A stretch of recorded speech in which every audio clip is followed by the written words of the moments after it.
Hi, everyone. Welcome to the first episode of Conversations Along the Way podcast. My name is Natasha. And I'm Zarina. We will be meeting once a week, sharing our highs and lows, our funny moments and divine encounters. So stay tuned for the ride. Talk a bit about how we first met as teachers and now we become friends. Well, it was just an ordinary day teaching at school, and I see two strangers, a man and a woman. And then later on in the day, I was introduced.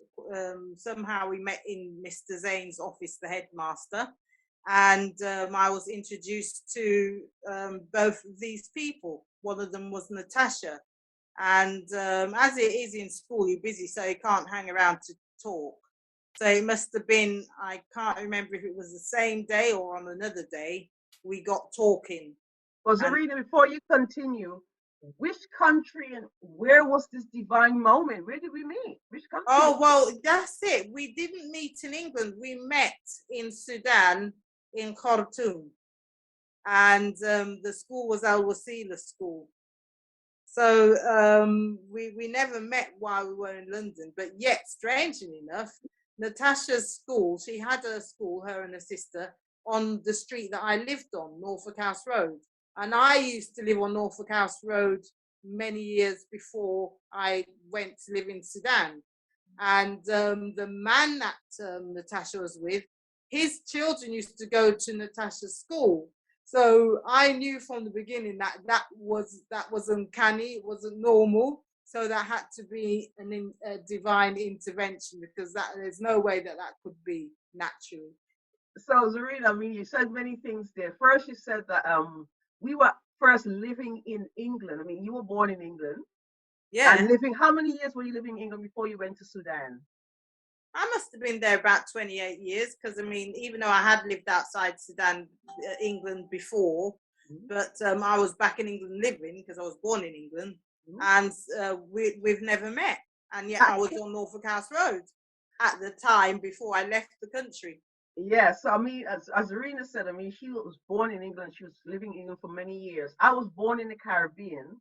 Well, I was living in England for over 30 years. We never met. We met first, would you believe it, in Sudan, as Zarina said. So that was like a divine moment. So Zarina mentioned also a school that myself and my sister had, and on this road called Norfolk House Road in Streatham, South London. And she actually lived on that road years before we had our school. So these are all the divine moments that we experienced together. But I'm going to let Zarina talk a bit more about the actual place where we formed our relationship in Sudan. That was the ozone, right near the UN in Khartoum. And yeah, we were sitting down. That was strange because we were around the table, and that table, we had trees as acting as a canopy over us, and they'd have the water hose spraying fine mist spray.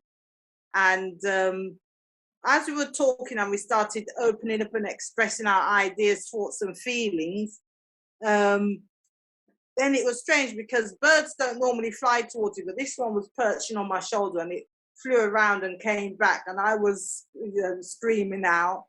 And then it was Natasha that reminded me that nature's saying something. I went, oh, right.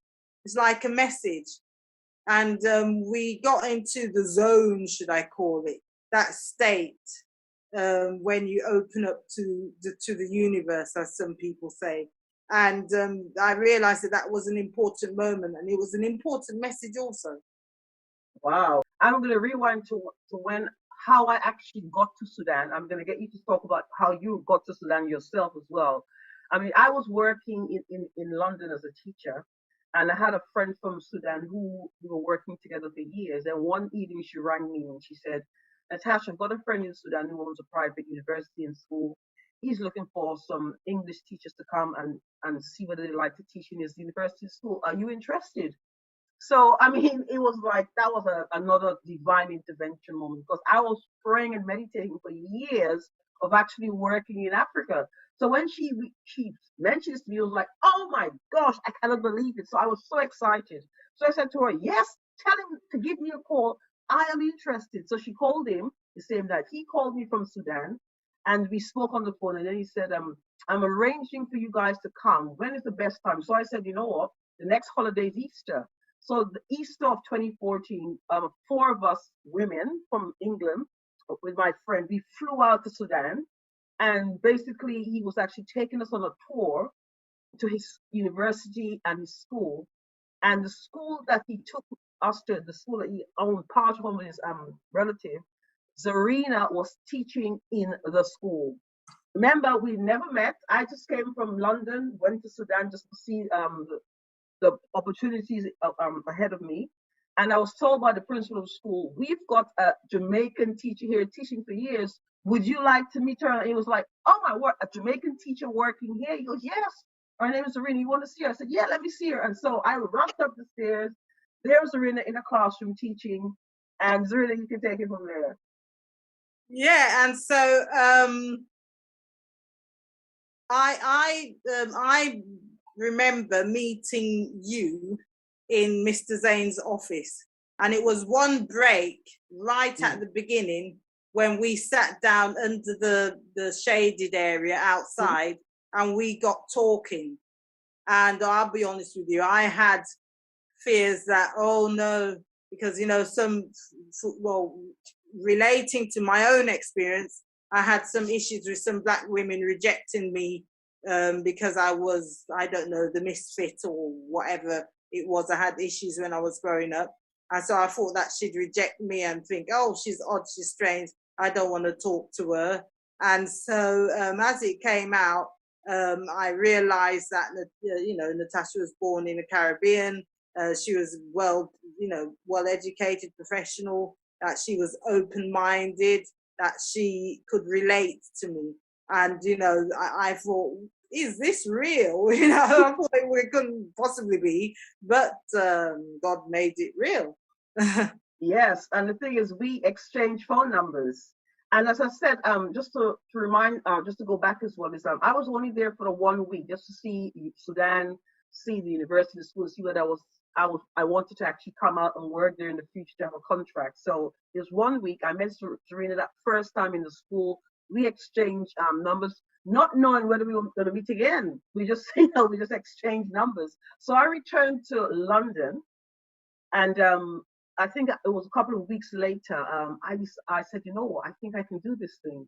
So I sent an email to the person who was inviting me to actually teach in his university and said, you know what, I think I want to come and live and work in Sudan. So he said to me, when would you like to come? So I said to him, well, in October on the 14th. So he goes, okay, I'm going to arrange for you to come. All you need to do, Natasha, is just get your passport ready, arrange for your visa, and then I will pay for the flight and all your accommodation and whatever your needs are while you're here for the week. So it was like, my word, what I prayed for was actually coming to life. So I was so excited. I can remember telling my family and friends about it, and they were saying, are you sure? Sudan is not the ideal place. But you know what? I was praying about actually working in Africa. So I thought, you know what? If that's where God is taking me, that's where I'm going to go. So I boldly accepted. And the person, my contractor, he came to London. We met in a restaurant in Westfields Mall. We started for like a couple of hours talking about the work, going over contract. I actually signed the contract in London. He returned to Sudan, and basically in October, from Easter, which is in April of 2014 to October 2014, I was actually on a plane heading to Sudan. So that was the second visit, and that's where I stayed for 5 years. But then what happened as well is when I returned to actually work in the actual college and the school, I actually went to the school again, and there I reacquainted myself with Zarina. And then Zarina, I don't know what did you say to me, Zarina, when I returned the second time to actual work in Sudan? Can you remember what was the meeting? I can't remember what was said when we met up again. I can't remember that. But I remember going to your new flat Mm-hmm. And you were saying how you didn't like it because it had the drainage in the passageway in the middle between your room and the kitchen or what have you. And yeah, you know, and there was another incident. I remember when you turned off the fan and you were sweating, and so I turned it on because you said you wanted it, you know, you don't like the fan, so I put it on low. And I was explaining to you that you might want to have the fan on even if it's low, because if you get an infection in Khartoum, they're quite dangerous. So very painful, I would say. At that time, I must have been in Sudan for about 15 years. So I was well aware of if you got that type of infection, a draft or infection like that, your whole body, you would be stiff for about a week or 10 days, be particularly painful, real bad. So I told Natasha, if you ever catch that, you're not going to bear it because it's really bad. So I So, says, have it on low. so So it's Zarina, not obviously, sweat. just to tell our listeners that Sudan is one of the hottest countries in the world, isn't it? Yeah. So, you know, I had to get used to that. I love the sun, I love the heat. So it was nice having someone who was living there already. And then that's a divine intervention moment, because I mean, I met someone who was living there for 15 years, knew the culture, knew the religion, knew the customs of the country, and she was able to help me to navigate through all the nuances of that country. So I must say, I felt blessed, and I had someone who was Black, female, Caribbean, also a teacher. How good was that? So I must say I felt very comfortable, and I was very thankful I met Zarina in Sudan, because it was very useful. So Zarina, we decided to meet up in restaurants. Right. So there were a number of places we went to. That divine moment when we got into the zone, should I say, into source, that was at the ozone. Afterwards, later, we would go to a place called the restaurant called the Ranch. So if anybody knows Khartoum, they'll know where that is. And near us, but we were by the outside wall, sitting outside under a canopy of trees. Again, we had the hose misters watering us with fine mist water because it gets so hot sometimes. And we were between palm trees, and there was another type of running type of tree or plant that would wrap around them, and it would have sometimes nice flowers, and you'll see nice green leaves. And then along the wall, it had at the bottom rows of flowers, brightly coloured ones.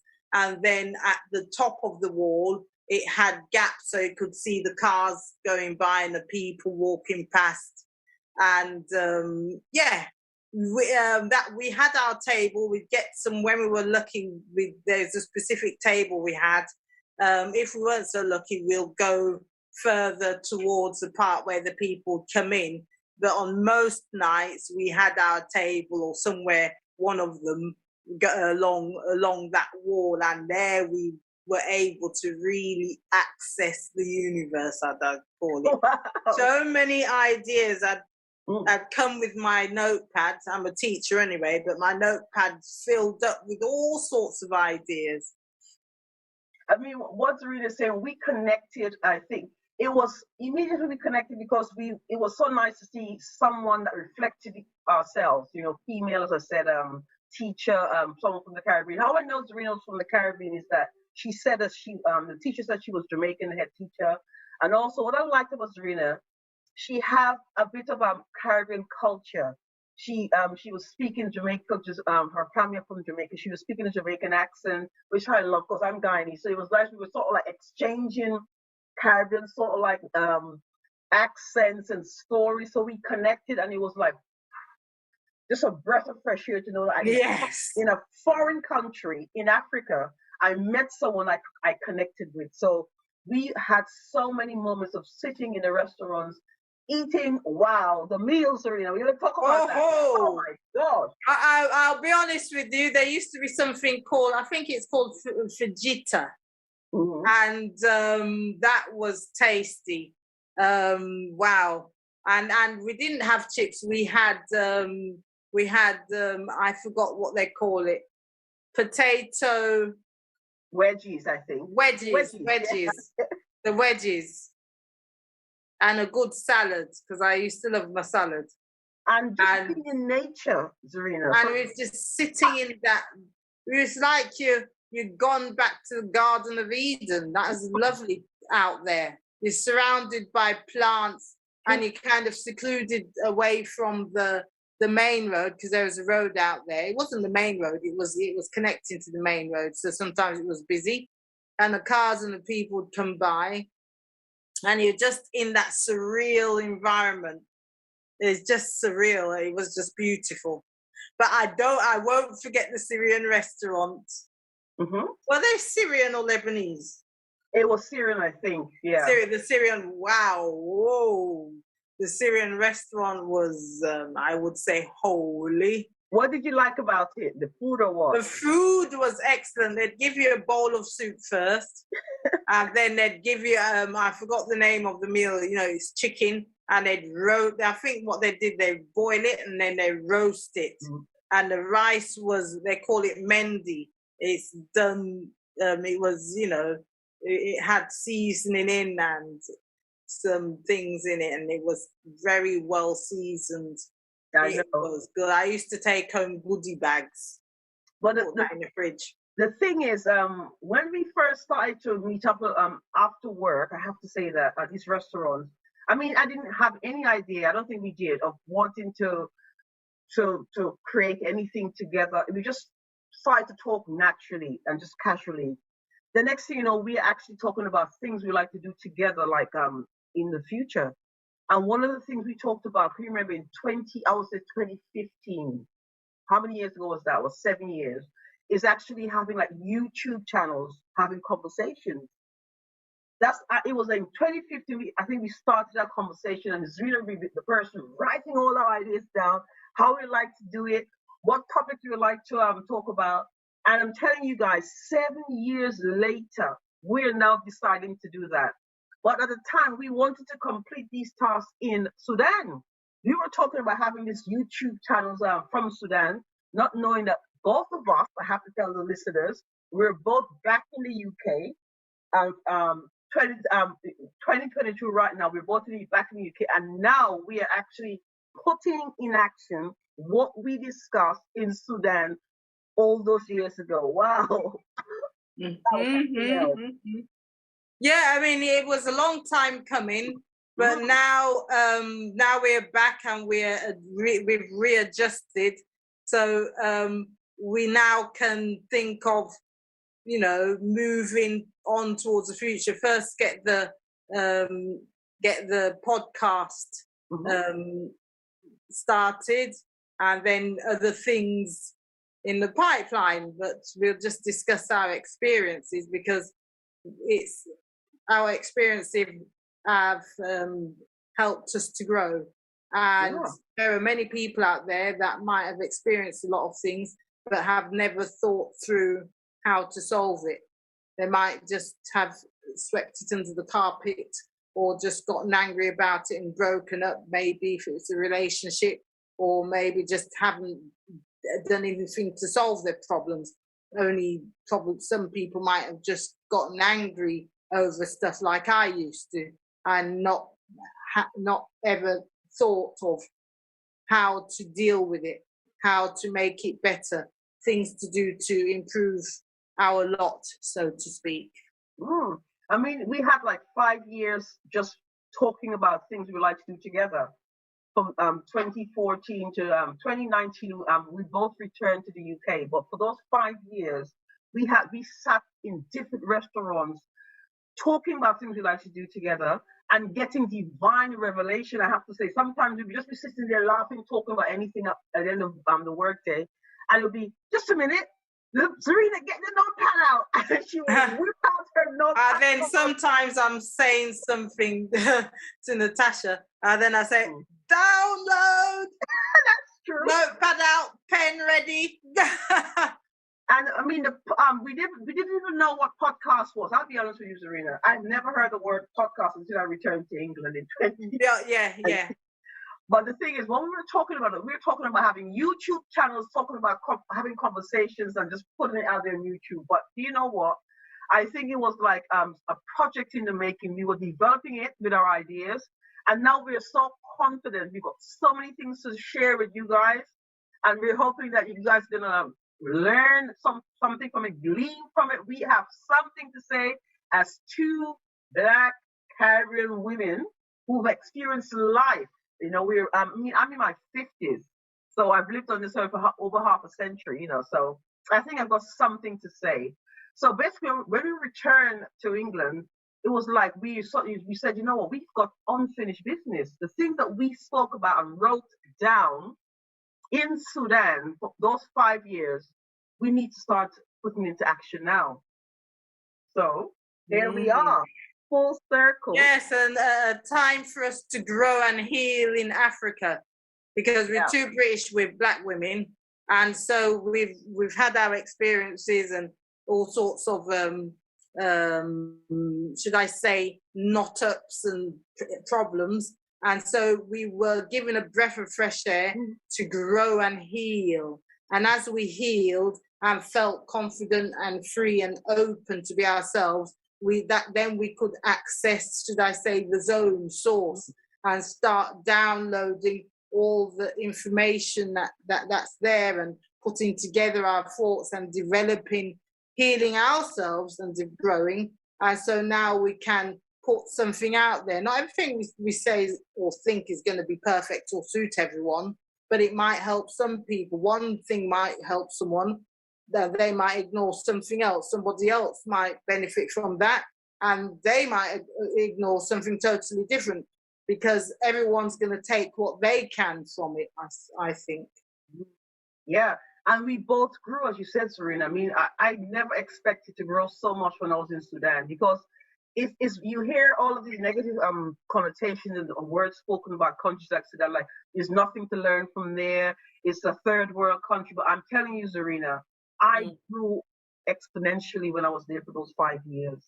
I mean, I learned about family, I learned about community, things I'd learned when I was a child growing up in the Caribbean, I'd lost in England for all those years. So I reconnected with family. I saw the importance of coming together, thinking outside of yourself and just including others.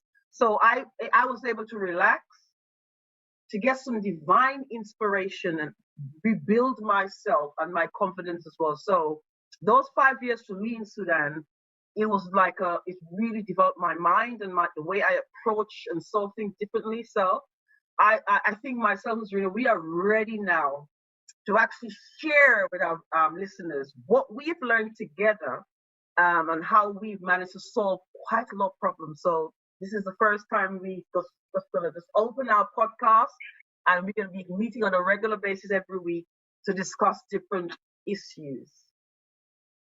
Yes. And some of those issues, I'll be honest with you, might make some people uncomfortable, because when we were going through our issues and talking and resolving, sometimes we felt uncomfortable. So I imagine that you will too. So even though in the beginning it might feel uncomfortable, some people might outright disagree. But hopefully somebody, will benefit from it. And when you're ready, you can always listen and agree, take what you can and benefit yourself. The other stuff, if you don't relate to it or you disagree, then you disagree. But always remember that everyone's different, and different people will benefit differently from what we're talking about. Yeah, and Zarina, we sort of like learned from each other. As Zarina was saying initially, hearing information when we were discussing it, there's things that she said I didn't like, things I said she didn't like. But when we went away from those discussions, I have to say, in my secret, quiet place of my own, I was thinking about some of these discussions and conversations, and you know what? I need to really sort of like go in further and think more about what we just discussed. And I'm sure Zarina had the same thing. When we met the next day, it was like we would say, you know what, when you said such and such and such, this is how I felt. And we had these conversations. We were actually healing and learning and developing together. And it was like we were seeing each other being transformed every week. And it was like, oh my word. So I can truly say, Zarina, we were meant to meet. I mean, I mean, you could feel the difference. So as we dealt with difficult subjects, yes, you know, and felt safe discussing it and finding appropriate ways of broaching that issue and dividing it into parts and thinking it through, and I myself changing things and beginning to see things differently and beginning to actually feel different. And it was a whole process. Sometimes you'd feel out of place, uncomfortable, actually sometimes feeling vulnerable, even threatened. But then as you learn to talk about it in safe and appropriate ways, and learn to respect the other person's view, and learn to see things from a different point of view, and things like that, you realize how much you mentally and emotionally develop.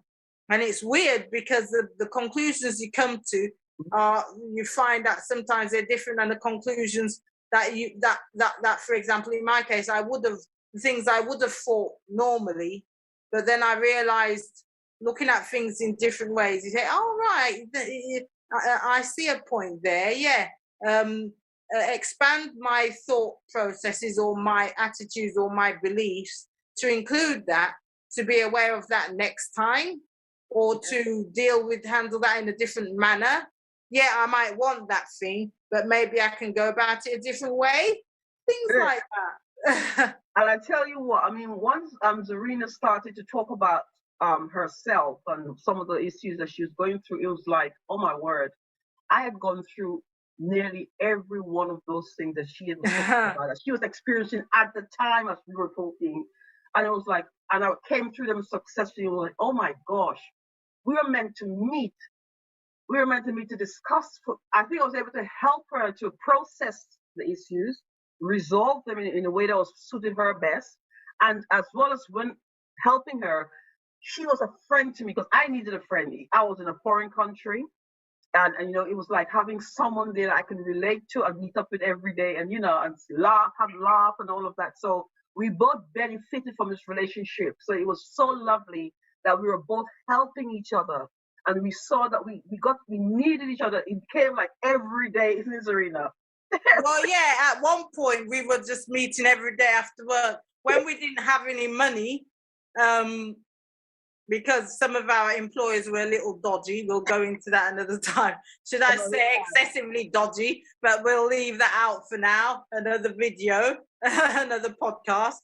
When I was out of money, Natasha would help me, and we supported each other.